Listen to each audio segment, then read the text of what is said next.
2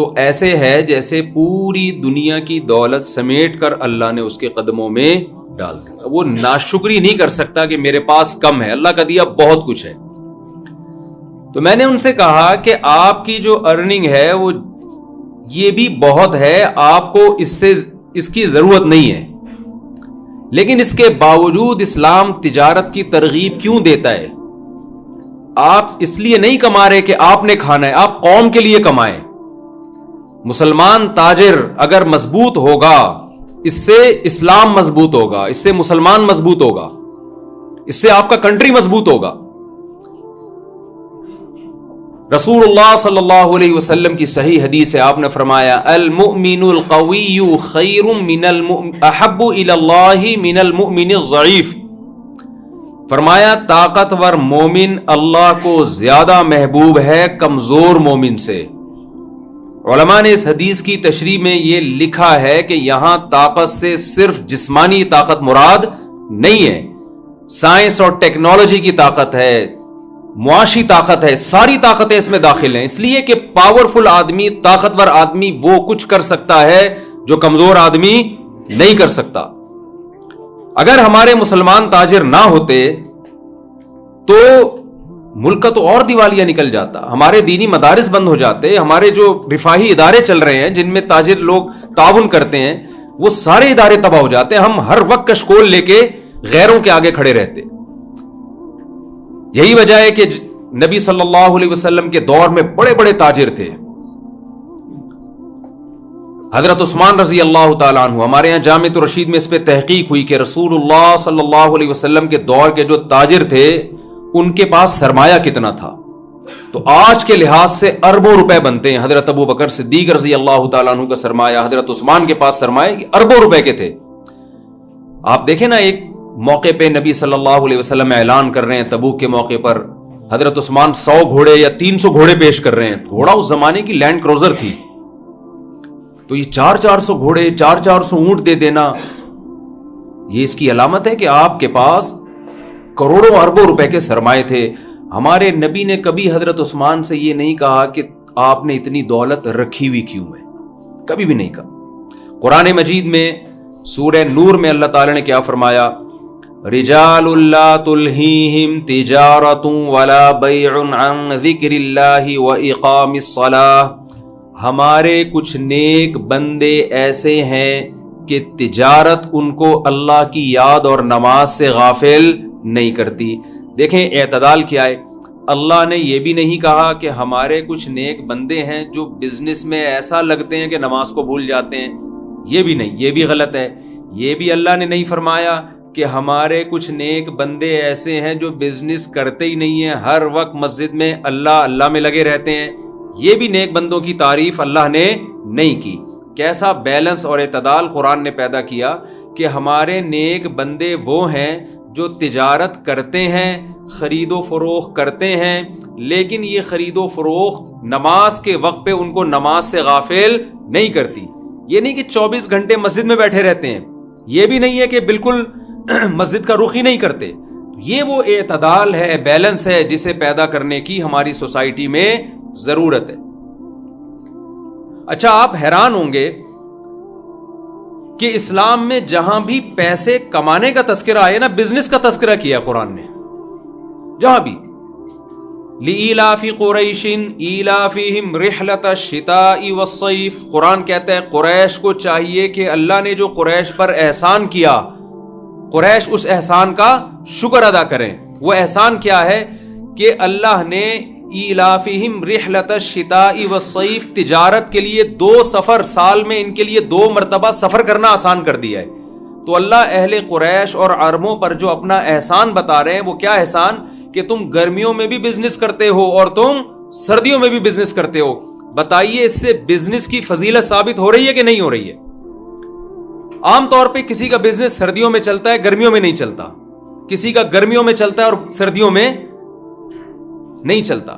اگر آپ میرا ساتھ دیں گے نا, تھوڑا گردن ہلا کے یہاں ہوں کر کے, مجھے لگے گا میں ٹی وی میں نہیں آ رہا, میں سامنے بیٹھا ہوں نا. بعض دفعہ ٹی وی میں کوئی پروگرام آ رہا ہوتا ہے تو کوئی رسپانس ہی نہیں مل رہا ہوتا نا اس میں. تو اللہ نے سمندر کی نعمت کو بیان کیا, وہاں بھی اللہ نے فرمایا لِتَبْتَغُوا من فضلہ, تم سمندر کو مسخر کیا تاکہ تم اللہ کی روزی تلاش کرو, سمندر سے تجارت کرو. تو قرآن میں, حدیث میں ہمیں جہاں بھی ملتا ہے مال کمانے کا ذریعہ وہ تجارت ملتی ہے, بزنس ملتا ہے. یہ جو ملازمت کا طریقہ ہے نا, یہ ہمارے ہاں انگریزوں کے آنے کے بعد دفتروں میں جب کلرکوں کی ضرورت پڑی تو وہاں آ کے یہ ملازمت کا سیٹ اپ شروع ہوا ہے. خود ہمارے نبی صلی اللہ علیہ وسلم نے بزنس کیا. حضرت خدیجہ رضی اللہ تعالی عنہ سے جو آپ نے نکاح کیا, اس کی وجہ سے اللہ نے آپ کے بزنس کو پروموٹ کیا, اور اس فضیلت کو قرآن نے بیان بھی کیا ہے. الم یجدک یتیما فآوی ووجدک ضالا فہدی ووجدک عائلا فاغنی. اے نبی, آپ مسکین تھے, اللہ نے آپ کو غنی کر دیا. تو غنی کیسے کیا؟ حضرت خدیجہ تاجر تھیں, حضرت خدیجہ کے پاس مال بہت تھا, آپ کو ایماندار تاجر چاہیے تھا جو اس مال کو ایمانداری کے ساتھ انویسٹ کر سکے. اسی امید پہ حضرت خدیجہ رضی اللہ تعالی عنہا نے ہمارے نبی کے پیغام نکاح کو قبول کیا, اور اللہ نے اس بزنس کے ذریعے آپ کے کاروبار میں برکت عطا فرمائی. تو معذرت کے ساتھ اس سے شادی بھی ثابت ہو رہی ہے. اگر اس زمانے میں ایک شادی کا رواج ہوتا, یہ درمیان میں تھوڑا سا گریوی کراچی کی زبان ہے, یہ پتہ نہیں آپ سمجھتے نہیں سمجھتے, یہ موضوع سے ہٹ کے تھوڑی سی 2 منٹ کی بات. یہاں کوئی میرڈ خاتون بیٹھی ہیں تو ان سے معذرت. تو اگر اس زمانے میں ایک شادی کا رواج ہوتا تو ہمارے نبی حضرت خدیجہ سے کرتے نکاح. بھئی ہمارے یہاں ہوتا ہے نا, شادی تو زندگی میں ایک ہی دفعہ ہوتی ہے, بھئی میں بزنس کروں یا, اب ہمیں یہ ہوتا ہے نا کہ بہو آئے گی گھر میں ایک ہی دفعہ. میں لوگوں سے کہتا ہوں کہ دیکھو, ہم کراچی میں جب قربانی کا بکرا لینے کے لیے جاتے ہیں نا, تو ذرا سا بھی اس میں فالٹ ہو ہم نہیں خریدتے جانور. کیوں یار, قربانی زندگی میں سال میں ایک دفعہ ہوتی ہے, ہم ایسا بکرا کیوں لے آئیں کہ بچوں میں مذاق اڑے, گلی محلے میں مذاق اڑے, اور ابا کیا اٹھا کے لے آئے, کیا گائے اٹھا کے لے آئے. تبھی کراچی میں آپ کو پتہ, ابھی بتا رہے تھے 2 کروڑ کا بچڑا ایک. تو آپ سوچیں, جب جو سال میں ایک دفعہ بکرا مولانا یاد شاہ صاحب کے سمجھ میں پہلے آ گیا ہے, جو جانور آپ نے سال میں ایک دفعہ خریدنا ہے, اس میں اتنی تگ و دو کرتا ہے انسان کہ ذرہ برابر بھی فالٹ نہیں ہو, تو بیوی کی اہمیت بکرے سے زیادہ ہے یا نہیں ہے؟ اور وہ سال میں ایک دفعہ نہیں, وہ زندگی میں ایک دفعہ. تو مردوں کے نخرے تو پھر ہونے ہیں نا. پھر کسی لڑکی کی ایج تھوڑی زیادہ ہو گئی, اس کی نکاح کی امیدیں ختم. کوئی بیوہ ہو گئی, اس کی نکاح کی امیدیں ختم. کسی کو طلاق ہو گئی, اس کی نکاح کی امیدیں ختم. کوئی شکل کی تھوڑی سی دبی ہوئی ہے, اس کی نکاح کی امیدیں ختم. تو اگر آپ معاشرے میں زیادہ شادیوں کو پروموٹ کریں گے تو انسان کہے گا یار اس کی عمر زیادہ ہے, کوئی بات نہیں, بزنس پارٹنر بنا لو اس کو. یہ خدمت گزار ہے, اماں کی خدمت کے لیے ایک شادی ادھر کر لو, ٹھیک ہے نا. یہ رشتہ داری جوڑنے کے لیے میری کزن ہے, طلاق یافتہ ہے, کئی مشکل ہو رہی ہے, چلو یار خالہ خوش ہو جائیں گی, ایک شادی یہاں کر لو, اور ایک اپنی پسند کی کر لو, ٹھیک ہے نا. تو یہ اسلام نے یہ عورت کے فائدے کے لیے فلسفہ دیا ہے, عورت کے فائدے کے لیے. تو خیر اس میں عورت کو فائدہ ہے, خواتین یہ بات سمجھتی نہیں ہیں. تو میں یہ کر رہا تھا کہ ہمیں قرآن میں, سنت میں 99% مال کمانے کا اگر کوئی ذریعہ ملتا ہے تو وہ قرآن نے تجارت کو فوکس کیا ہے. صحابہ بھی تاجر تھے. نبی صلی اللہ علیہ وسلم نے فرمایا, ایک روایت میں ہے کہ میری امت کے 10 حصوں میں سے اللہ نے 9 حصے روزی تجارت میں رکھی ہے. 9 حصے روزی تجارت. آج بزنس کو پروموٹ کرنے کی ضرورت ہے مذہبی اعتبار سے ہمارے یہاں. اچھا, میں ایسے تاجروں کو جانتا ہوں کہ افغانی تھے, انہوں نے اسکریپ کا کام شروع کیا, ادھر سے کچھ مل گیا اٹھا کے بیچا, اور ہوتے ہوتے محنت کرتے کرتے آج ان کا کروڑوں کا بزنس ہے.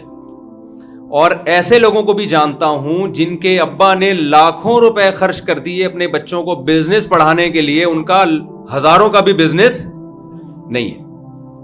تو میں نے اسی تاجر سے سنا جو افغانی تھا نا, جو بیچارہ کچرا چنتے چنتے کروڑپتی بن گیا. ایک دن مجھے کہنے, میں نے کہا آپ نے بزنس کتنا پڑھا ہے؟ اس نے کہا مفتی صاحب جو بزنس پڑھتا ہے وہ بزنس کے علاوہ دنیا کا ہر کام کر سکتا ہے. اب پتہ نہیں یہ صحیح اس کا تجزیہ تھا یا نہیں تھا. اس نے کہا بزنس جو پڑھ لے گا وہ بزنس کے علاوہ دنیا کا ہر کام کر لے گا. تو واللہ عالم, یہ تو آپ بتائیں گے یہ صحیح کہا ہے کہ نہیں کہا. یہ کرنے سے آتا ہے نا, ظاہر پڑھنے سے نہیں آتا. خیر, تو اسلام میں پہلی پوائنٹ کیا ہوا؟ تجارت کی بہت زیادہ فضیلت.